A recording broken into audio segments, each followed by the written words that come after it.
भारताचे पंतप्रधान नरेंद्र मोदी बुधवारी 2 दिवसीय पोलंड दौऱ्यावर गेले। वॉर्सा येथील कोल्हापूर स्मारकाला मोदींनी भेट दिली आणि कोल्हापूर पोलंड या नातेसंबंधाचा इतिहास पुन्हा एकदा चर्चेत आलाय। पोलंडमध्ये कोल्हापूर स्मारक कोणी उभारलं, तसंच कोल्हापूर आणि पोलंड यांचं कनेक्शन काय आहे याचा इतिहास आपण जाणून घेऊयात।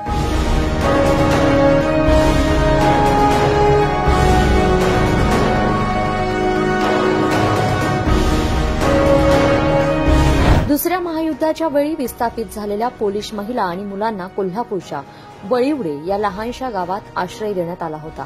दुसऱ्या महायुद्धाच्या वेळी पोलिश निर्वासितांना जणू जगण्याची नवी आशाच याच गावात मिळाली। या गावात विविध सुविधांसह एक पोलिश वस्तीच विकसित करण्यात आली, त्याला वळिवडे कॅम्प असंही म्हटलं जातं। या वसाहतीत चर्च, शाळा, कॉलेज, पोस्ट ऑफिस, थिएटर यांचाही समावेश होता।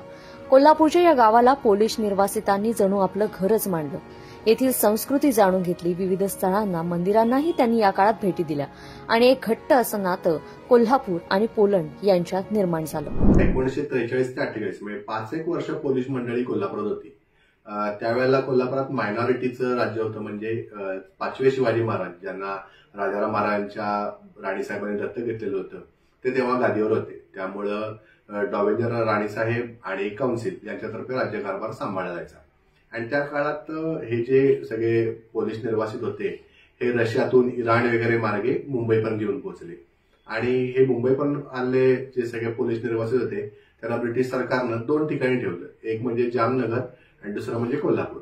आता कोल्हापूरमध्ये सुद्धा खुद्द कोल्हापूरमध्ये न ठेवता थोडंसं गावाबाहेर म्हणजे वळिवडे म्हणजे गांधीनगरच्या पाशी त्यांना ठेवलेलं होतं। ही साधारणतः 5000 लोक होती आणि यांच्यात मुख्यत्वे लहान मुलं आणि स्त्रियांचा समावेश होता, कारण पुरुष मंडळी वगैरे सगळी लढण्यात, युद्धात होती, त्याच्यामुळं इथं आलेले सगळे जनरली बायका आणि मुलं यांच्यापैकी जास्त होते। इथं यांच्यासाठी शिक्षणाची सोय केली गेली होती, त्यांच्यासाठी चर्चेस तात्पुरते तयार केले गेले होते। त्याशिवाय त्यांचे इतर जे सण समारंभ होते त्याच्यासाठी सुद्धा कोल्हापुरात त्यावेळी सोय केली होती।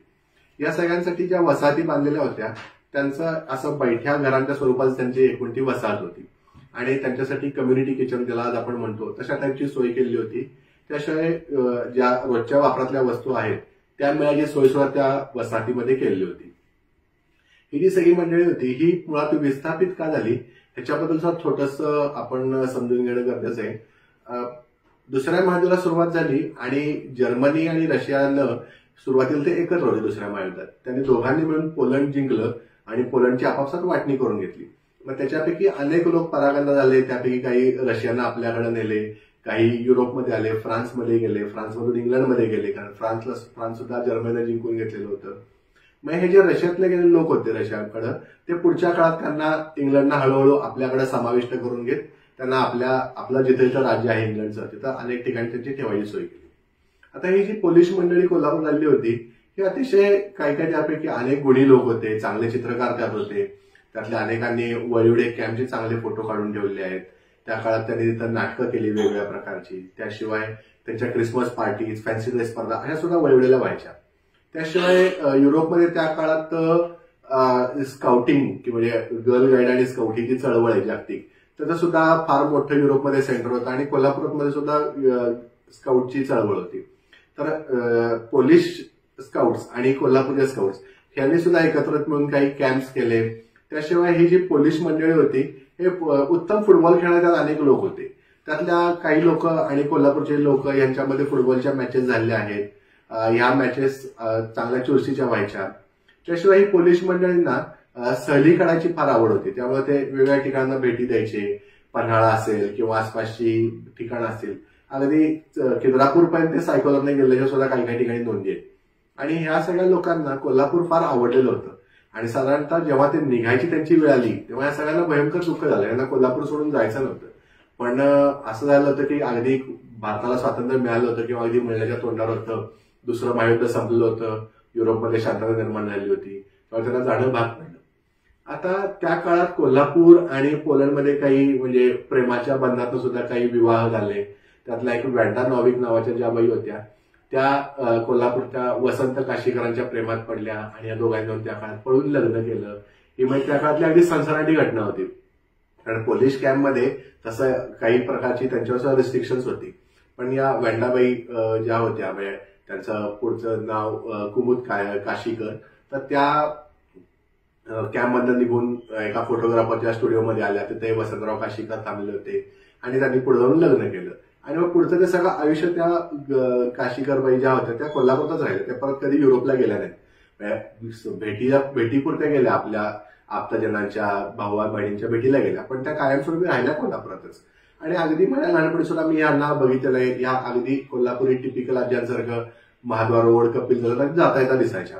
त्यांना चांगलं मराठी बोलता यायचं.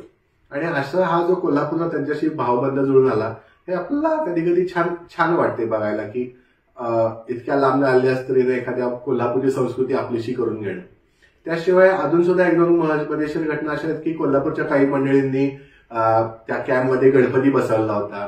म्हणजे अगदी कारमधनं कोल्हापूरनं गणपती नेऊन पोलीस कॅम्पमध्ये गणपती बसवला. त्यांना आपल्या भारतीय एका उत्सवाचं त्यांना स्वरूपाची माहिती दिली. त्याच्या सुद्धा काही आठवणी माझ्याकडे आहेत. तर असा हा जो कोल्हापूरचा आणि या मंडळीचा बॉन्ड आहे हा अगदी जवळचा आहे. आणि अगदी मी एक 4-5 वर्षापूर्वी मी एका इंटरनॅशनल कंपनीत काम करत होतो. तेव्हा माझा काही पोलीस लोकांशी संबंध आला होता आणि मी त्यांना अगदी आवर्जून सांगितलं की कोल्हापूरला सुद्धा तुमच्या काही वसाहती होत्या आणि this is few of the police were in my home town. हे ऐकलं त्यांना प्रचंड आनंद झाला. आणि एका अर्थानं सांगायचं तर जिथं ज्या गावांना आपल्याला 4-5 वर्ष आसरा दिला, जेव्हा जग सगळ्या आपल्या विरुद्ध होतं, त्या गावचा हा माणूस आहे. त्याची एका प्रकारची या लोकांच्या नजरेत आपुलकी किंवा प्रेम ते मला त्यांच्यात दिसून आलं. पोलिश नागरिक आणि कोल्हापूर यांच्या ऋणानुबंधांचा इतिहास सांगणारं वॉरसा येथे कोल्हापूर स्मारक बांधण्यात आले. या स्मारकावर कोल्हापूर संस्थांच्या आदरातिथ्यासाठी धन्यवाद.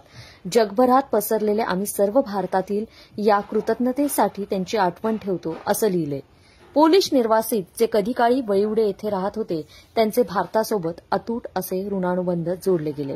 असं हे कोल्हापुरातील लहानसं वळिवडे गाव छत्रपती घराण्यामुळे परराज्यातील लोकांसाठी खास ठरलेलं. लोकमत.com साठी कोल्हापूरहून मी दुर्वा दळवी.